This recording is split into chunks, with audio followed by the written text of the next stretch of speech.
Picture this, you have just navigated the weekend parking lot, survived the sample aisles, and finally made it to the checkout with a cart full of big boxes full of groceries, and of course a little bag of rotisserie chicken. But right as you're about to pay, the cashier asks you if you want to sign up for the CIBC Costco Mastercard. They mention you can earn up to 3% cash back on gas, and that it essentially doubles as your membership card.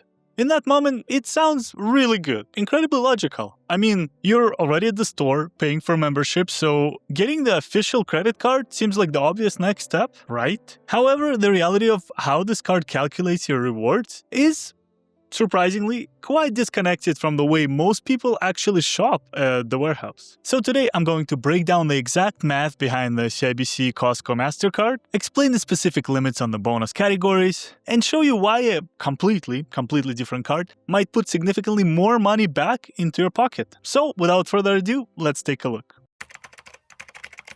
The most surprising detail about the CIBC Costco Mastercard is how it treats your spending inside the actual Costco store. When you're standing at the register paying for hundreds of dollars worth of groceries and a bunch of other stuff you don't need, this card only earns a baseline return of 1%. And this is the exact same minimum rate that would get with almost any basic entry-level credit card in the market, including RBC cards. Many shoppers confuse this with the executive membership, which gives you 2% return from Costco itself. And while you can certainly stack them together, the credit card is only contributing that single percent. It doesn't make sense to me. For a piece of plastic that explicitly has Costco logo and your photograph printed on it, it is very disappointing in my opinion that the physical warehouse is the place where the card is the least rewarding.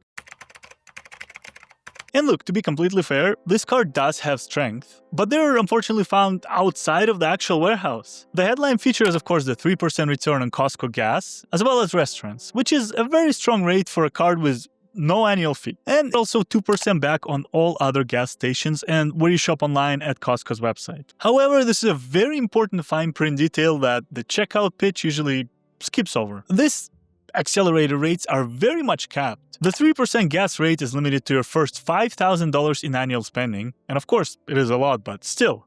And the 2% online rate is capped at $8,000. Well, I'm sure you won't necessarily be spending that on gas and online. Once you cross these thresholds, your return instantly drops down to that same 1% baseline for the rest of the year. Look, if you commute long distances and have a large family vehicle or a number of them, it's possible that you'll hit the ceiling much faster than you anticipate. And then, instead of the 3%, you'll end up just getting 1%. If your primary goal is to maximize your returns on your massive grocery haul, you need to look outside the CIBC ecosystem, in my opinion. The current champion for warehouse shopping is actually Rogers World Elite Mastercard. If you happen to be a Rogers customer or a customer of Fido or Shaw, this card gives you flat 2% cash back on every single purchase you make, including your trip to Costco. I think it's literally one of the best Costco credit cards. And that instantly doubles the earning power of the CIBC card. Then the math gets even better when it comes to how you redeem. Because look, if you apply your cash back towards the Rogers or Fido phone bill or internet bill, they give you a 1.5 time value boost. That effectively turns your 2% return into a massive 3% yield on Costco groceries. Even if you don't use Rogers for your cell phone or internet, the baseline earn rate is still 1.5%.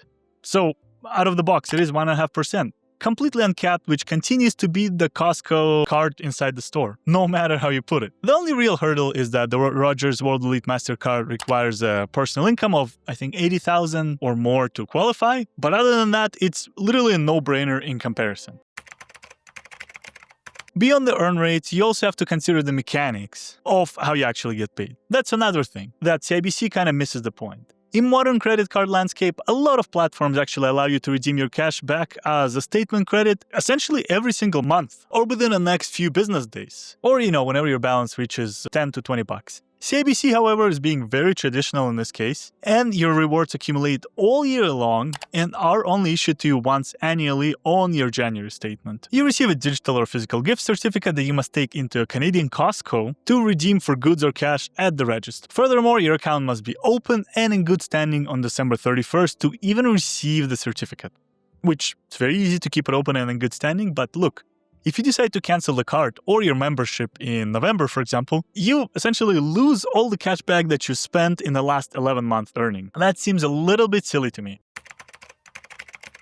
Ultimately, I would say the CIBC Costco Mastercard is a card of convenience, great convenience, rather than optimization. If you want a zero-fee card that clears out some wallet space by acting as your membership IT, for example, and you spend a heavy amount on restaurant, dining, and Costco fuel without passing the spending caps, it will serve you perfectly fine. It is a completely acceptable product. It's not bad. It's free.